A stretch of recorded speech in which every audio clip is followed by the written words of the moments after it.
Monsieur, bonjour, très heureux de vous accueillir, de vous avoir parmi nous sur le plateau de FAP TV, le plateau TV qui a été spécialement aménagé en marge du premier salon, le premier forum africain des ports. Nous allons avoir tout au long de cette journée ainsi que celle de demain une série de débats avec des invités de marque. Je serai accompagné par mon acolyte Yann Alix, délégué général de la Fondation C'est Facile.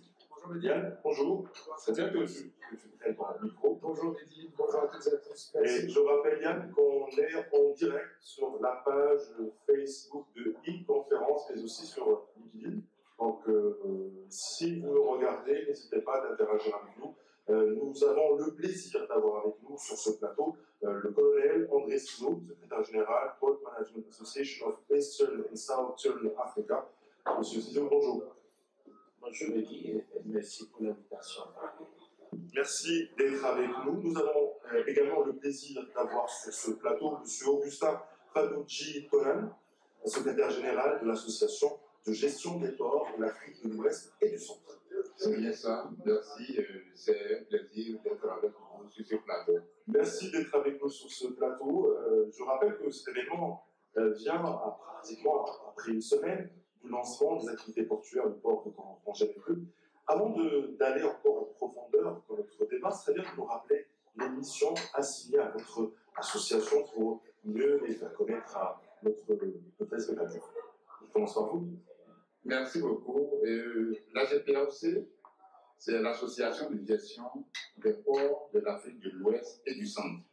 C'est une association qui regroupe plus de 25 ports et qui regroupe plus de 20 ports, 20 pays et de l'Afrique de l'Ouest, partant de la Mauritanie jusqu'en Angola en passant par la Côte. Donc, cette association est créée depuis 1972 et fait son bonhomme de chemin. Il y a quelques semaines, il y a 3 semaines, nous avons tenu le 40e conseil de cette association. Et à ce conseil, nous nous sommes dit qu'il faut jeter un regard pour voir dans le passé et reconstruire l'avenir pour cette association. Cette association, cet objectif de base, c'est de promouvoir le développement des ports, d'accompagner les ports à se développer en matière d'infrastructure et en matière de renforcement des capacités et aider les ports à se mettre aux normes internationales. Voilà un peu nos objectifs. Et jusqu'à présent, nous sommes dans cette logique et nous continuons d'œuvrer pour que cette association grandisse et grandisse davantage. Alors, M. Ciseaux, c'est peut-être les mêmes défis, mais pas la même réalité. Qu'en votre région, votre association? Thank you. The Port Management Association of Eastern and Southern Africa regroup 25 countries. In addition, with the same mission that my brother here had mentioned, we are here as a platform for best practices and exchange of information, technical information, and we feel that with the evolution of development in the ports in Africa and the challenges, we as association need to relook and we organize ourselves to be on par with the development that is taking place, to be able to better serve our members. The PAMESA will group 25 countries, including a number of landing countries and the islands. The challenges are very different, diverse, and therefore we are trying to work to strategize to be able to serve our members based on their expectation and their own mission. Therefore, there's lots of strategic development to integrate the expectation of our members into the mission of PAMESA. PAMESA, of course, is a 45-year-old organization. There is 3 of such associations in Africa, the PAMACA, Chicago, the PAMESA, and the UAPNA for the Northern African countries. And we will regroup also the islands, which are small island states with their own challenges. Yeah, thank you. Merci beaucoup. Avec donc les représentants des 2 secrétaires généraux de toutes les autorités portuaires au sud du Sahara. Tout à fait. C'est intéressant d'être ici à Tangémède et d'avoir l'intégralité des ports qui sont représentés par vous 2, messieurs. J'ai eu la chance d'être arrivé il y a 3 semaines et finalement, une des grandes questions dans la maturité de vos associations qui 40 ans pour la GEPAOC, 45 ans pour vous, c'est quel est le rôle de coordination. On voit bien aujourd'hui la modernisation des autorités portuaires est une réalité. Les investissements sont de plus en plus lourds. On parle de 50 milliards d'investissements depuis une décennie. Donc les ports ne cessent de se moderniser, ne cessent d'élever leurs standards. Quelle est, et la question va pour les deux personnalités, quel est le rôle de coordination et de coopération sous-régionale? Est-ce que les associations qui sont les vôtres, le grand défi de demain, c'est de faire travailler ensemble, dans le sens 1 plus 1 égale 3, je dirais, toutes ces autorités qui sont finalement par exemple concurrentes les unes des autres, pour capter les mêmes trafics, ou du moins des hinterlands qui sont partagés. Donc, comment on coordonne, comment on coopère dans une association comme la vôtre et comme la vôtre? Merci beaucoup, M. Yann. Effectivement, il y a cette affaire de concurrence entre les ports. Chaque port veut être un hub. Mais pour quel marché? Voilà la grande question. Pour quel marché? Ce qu'il faut d'abord développer en Afrique, c'est que nous constatons, quand les navires viennent en Afrique, ils viennent avec de grosses cargaisons, et pour se retourner, parfois, ils retournent vite. Ça, c'est un problème important qu'il faut d'abord régler entre les ports, dans les pays, parce que il faut augmenter la production intérieure.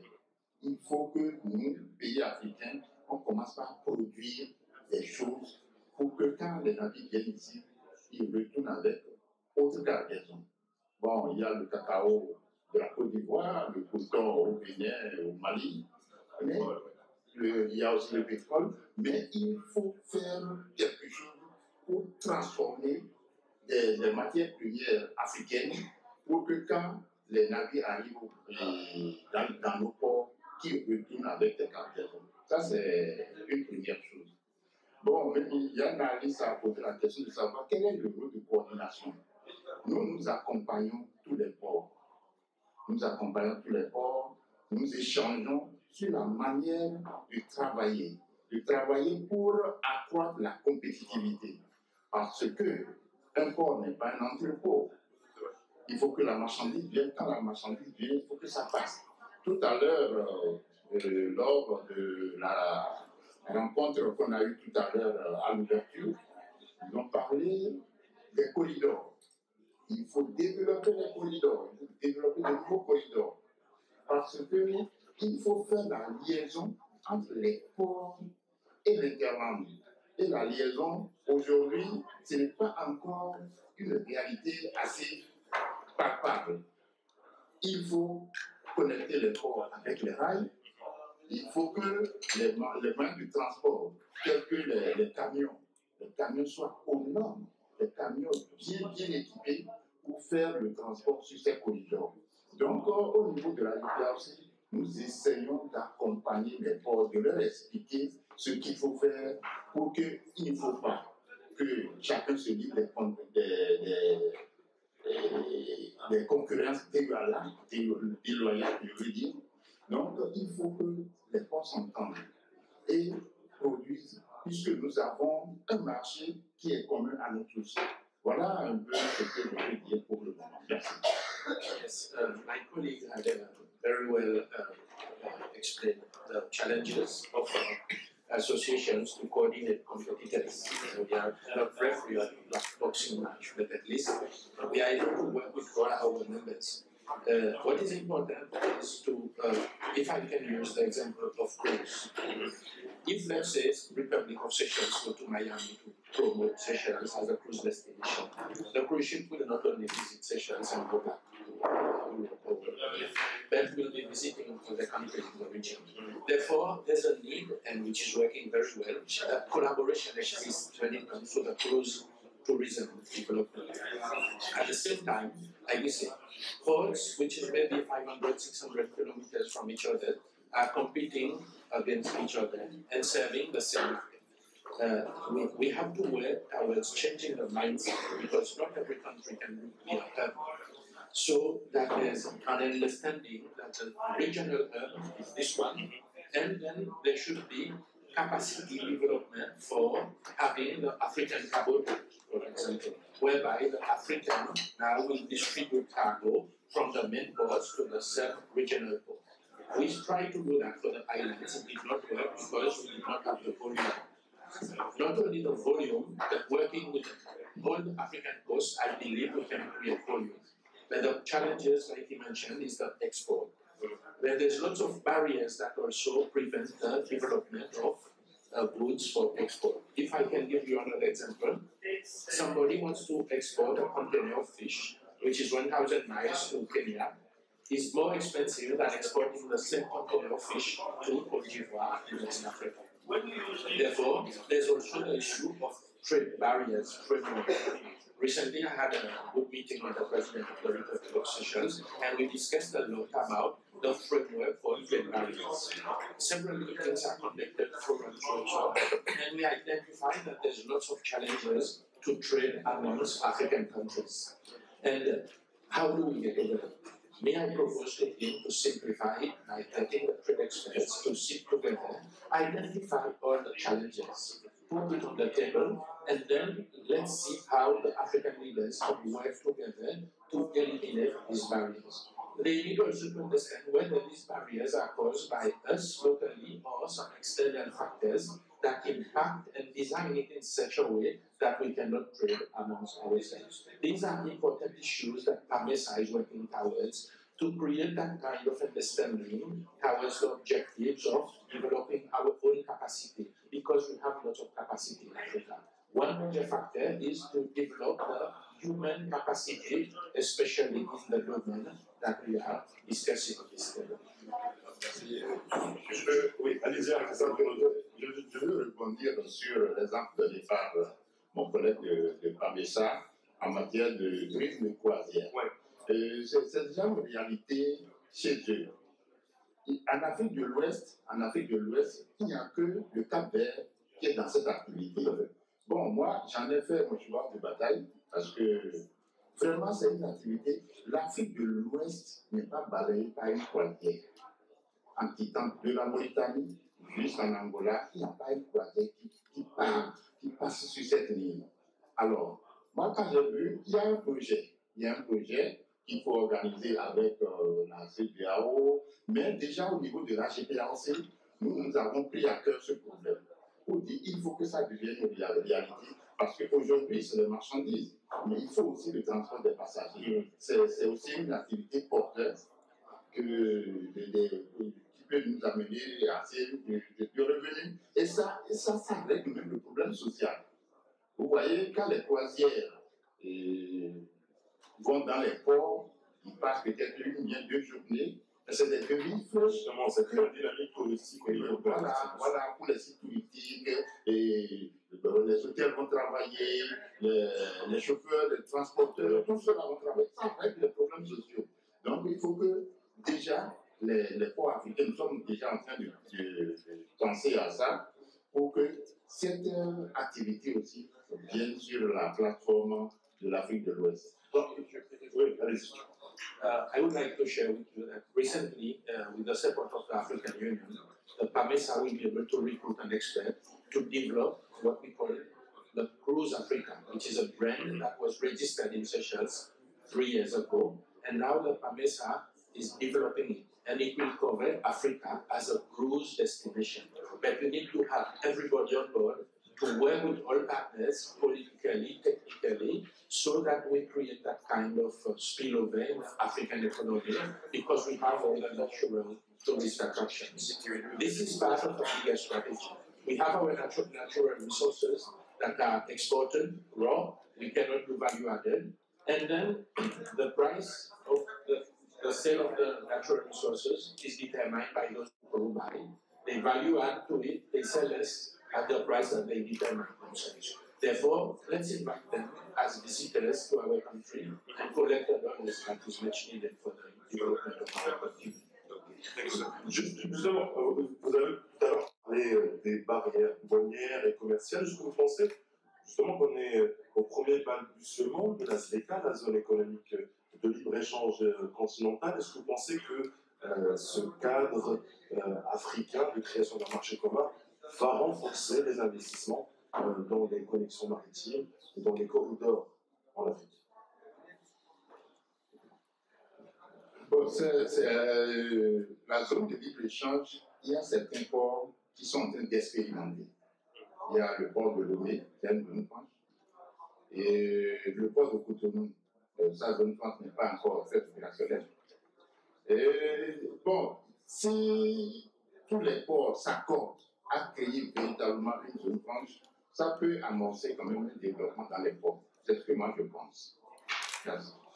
What I would like to share on this one, Africa is developing, some faster than others, but at the same time, we have the social challenges of the people. Therefore, to use these models, which are very good models, we also need to consider that on our continent, we still have people that need continued support. In many projects, when we analyze, maybe we do the economic analysis, but we don't do the social impact analysis to bring in new development. New development is very important, I'm all for it, but at the same time, the detailed social impact analysis when we come in with new development so that we don't leave the last man in the furthest village back. We have to have everybody on board to be able to bring everybody to be happy that our country is developing and I'm on board. Everybody must be on board. Juste si je peux me permettre de replacer juste par rapport à la question précédente, rappelons-nous quand même que le Queen Mary 2 a fait une escale inaugurale expérimentale au port de Dakar et qu'on a eu aussi une conférence en 2010 avec la GFAOC en Gambie avec la thématique Africa, the last frontier to be explored by cruising. C'était en 2010, donc c'était juste pour préciser que tout ça est en train de maturer. Et je voudrais rebondir par rapport à la question de Mehdi. L'intégration régionale politique à travers des accords multilatéraux, c'est une réalité qui existe depuis très longtemps. Peut-être qu'on est dans une nouvelle étape. Dominique Lafond, dans la leçon inaugurale, vraiment mettait le doigt sur quelque chose qui fâche un peu, c'est le nationalisme. La persistance des frontières et des ports qui servent d'abord des intérêts nationaux. Comment les associations comme les vôtres peuvent participer au changement des mentalités, élargir un peu la perspective et justement désenclaver, décloisonner les barrières frontalières. La frontière ne doit plus être une barrière, mais bien un moyen de passer d'une capacité de marché vers une autre capacité de marché. On voit bien à l'Est, vous êtes, à la différence de l'Ouest, je pense beaucoup plus en avance sur l'intégration des corridors vers les pays enclavés, notamment ceux des Grands Lacs. Comment vous participez, vous, association portuaire, au désenclavement logistique intérieur? We have a number of parties that is involved in this. We have like the Northern Corridor, the Central Corridor Group, the East Coast, which deals with the shipping also. And we work together. We have formed ourselves into the Regional Economic Cooperation, and we are being coordinated by the UNEP Nairobi Convention because we are tackling also the environmental development into the port, to develop the Green Port Initiative to ensure that we don't only do development, but also bring in the importance of environment protection, because we can have lots of development but unhealthy people. These are very important, and through the REX, the Regional Economic Cooperation, we continuously meet to identify the challenges of every groupings, and then to see how best, as a group, we take that towards the objective that should be set for the country. It is a challenge for now. It's a new regrouping, and it is working well. We will be meeting maybe twice a year or 3 times a year to be able to analyze the challenges that we are facing and how do we go to tackle a particular problem. So there's so many problems to tackle, but one thing that is important to mention is we as an association need to continuously educate our members to use this association, because sometimes, like we know, when there's instability in a country, they tend to forget the importance that the port is the gateway to the national economy. Therefore, this is an important element that we should continue to work in solidarity with, because this is where the problem can be solved. If the port being the gateway interface the ocean and the land, and therefore that is the checkpoint, the control point of our country, the lens of the economy of the country. And I believe that that members should participate actively. You know, sometimes I'm surprised that countries that are most in need are not using association sufficiently. Okay. I've been a couple of years ago in Zambia, which means that you are already included within that countries into the association, and the challenges of being really well connected by different gateways for youth economy is so important, I guess. If I can share with you what we are doing now, we have seen that there's lots of pressure to move goods from the roads via the lakes to reduce road accident, to move faster also and bigger volume. We are approaching IMO now to support us to improve navigational safeties on the lakes and waterways, to be able to facilitate trade through the lakes and waterways, therefore attain these objectives that we are doing. And Zambia is very much on board. Uganda is very active. In fact, Zambia is the chair of the CAMESA right now. We have given important links and active participation of the landing countries for them to understand that though we don't have the coastal port, but at least we are important in regional association, and their cause can be taken through more effectively. What I like very much is land to land link. And land to land link. Merci. Et la question posée par M. Yann, c'est une question très importante. Parce que, vous savez, c'est les concepts des États. C'est ce que nous avons et c'est effectivement ça, parce que nous tenons l'économie de chaque pays. Vous voyez? Donc, cette question, à la dernière réunion de notre association à Lomé, nous avons dit qu'il faut qu'on change de paradigme. Si nous ne changeons pas, nos associations ne vont pas vraiment fonctionner. Il faut qu'on change pour participer réellement au développement des ports. On le fait déjà, mais il faut que ça s'accentue. Pourquoi? Il faut que déjà au niveau des États, que nous menions des actions vers les autorités gouvernementales. Il faut qu'on aille leur parler. Parce que parfois, ils ne maîtrisent pas tous les méandres des ports. Et ils prennent parfois des décisions qui se retournent contre le bon management des ports. Ça, c'est très, très important. C'est très important. Donc, nous, déjà à notre niveau, nous allons faire des réformes pour qu'on peut créer une commission qui va se déplacer vers les présidents des ports pour leur parler des pays qui habitent les ports, pour leur parler, pour dire attention, tel aspect, il faut aller dans ce sens. Vous voyez les concessions qui se font dans les ports aujourd'hui. Est-ce que ces concessions respectent vraiment les normes d'une bonne concession? Voilà des questions qu'il faut se poser. Bon, on parle de PPP, on en a parlé tout à l'heure, mais les PPP mal négociés, ça se retourne contre l'économie du pays. Et ces choses-là, il faut qu'on en discute. Donc voilà l'apport que nous pouvons faire dans les années à venir. Ce qu'on fait déjà, c'est qu'on les accompagne dans la mise en place des guichets uniques, la mise en place de ceci, mais ça seul ne suffit pas. Il faut que les autorités qui souvent prennent les décisions soient au courant de tout ce que nous faisons. Alors, parce que le domaine porté, c'est un domaine spécifique. Ce n'est pas donner à n'importe qui de venir dire oh, ça va, on peut faire ça comme ça. Non, ça va pas marcher. Voilà un peu ce que je veux. Alors, justement, vous me renvoyez vous parlez de concession, d'investissement, vous me renvoyez vers un dossier qui est très cher à Yann, c'est la présence du dragon chinois à travers le projet One Belt, One Road. Yann, je pense que tu as des questions justement à poser à nos invités concernant la route de la soie. Merci beaucoup, Mehdi. Effectivement, et particulièrement, ça prend beaucoup de modèles parce qu'on a une cartographie aujourd'hui projetée d'une Chine qui maille un territoire qui n'est plus le sien, mais le nôtre. Et heureusement, la façade est africaine fait partie des éléments centraux d'une pénétrante infrastructurelle, notamment à travers le sillon Djibouti-Addis, le sillon Nairobi jusqu'à Mombasa. Quel est le rôle d'une association comme la vôtre vis-à-vis des intérêts chinois? Est-ce que vous êtes consulté? Est-ce que vous avez des commissions qui travaillent aussi directement avec les intérêts politiques chinois pour avoir une vision un peu planifié et sous-régional de ces investissements considérables qui parfois ont un peu la sensation d'être très bilatéraux à des échelles présidentielles où finalement les autorités portuaires ne sont presque que des maillons ou des pions dans un grand jeu, dans une grande géostratégie, un grand échiquier où l'Afrique devient un grand supermarché dans lequel on peut rentrer par telle porte, plutôt que par telle autre.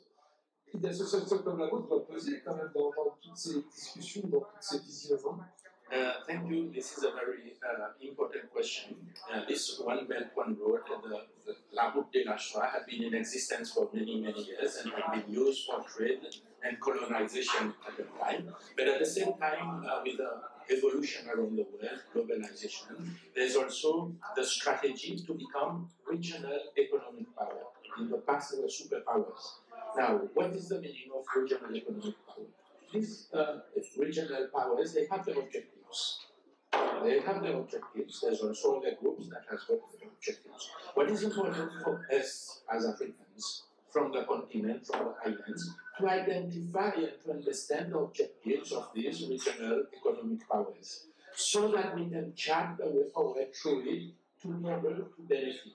I don't see any problem with any foreign investors. But as long as the government of the day in our country say, okay, I agree, please welcome, let me analyze it and see how my country will benefit from it and how we will also, because you are investing, you are taking risk to invest in our country, how we will also benefit. This morning, one of the speakers said that it must be in a responsible manner. There must be win for everybody.